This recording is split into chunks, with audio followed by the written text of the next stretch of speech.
দিনে যুব ভারতীতে বিশৃঙ্খলা, অবশেষে মুখ খুললেন অভিষেক ব্যানার্জি।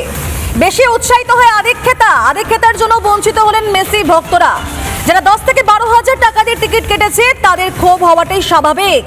নিজের পিঠ বাঁচাতে অন্যদের ঘাড়ে দোষ, অন্যদের দিকে বল ঠেললেন কি অভিষেক ব্যানার্জি?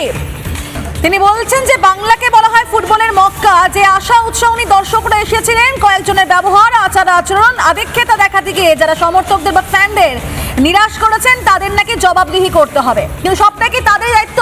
তার কি কোনো রকম বা তার দলের বাকিদের কি কোনো রকম দায়িত্ব ছিল না? কারণ এটা বাংলার কথা।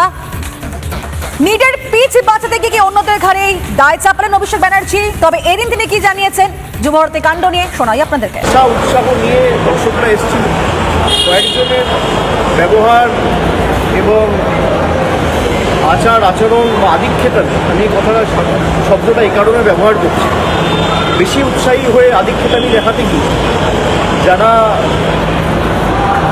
সমর্থকদের বা ফ্যানদের, অনেক কষ্টে মানুষ টিকিট কেটে এসেছিল, কেউ 10,000, কেউ 8,000, কেউ 12,000, কেউ 15,000 টাকার টিকিট দিয়ে এক ঝলক মেসিকে দেখবে বলে এসেছিল, তাদের হতাশ হওয়ার কারণ রয়েছে এবং এটা যথার্থ। যারা নিরাশ করেছে তাদের জবাবদিহি করতে হবে এবং উদ্যোগটা আবার নিশ্চিতভাবে দায়িত্ব।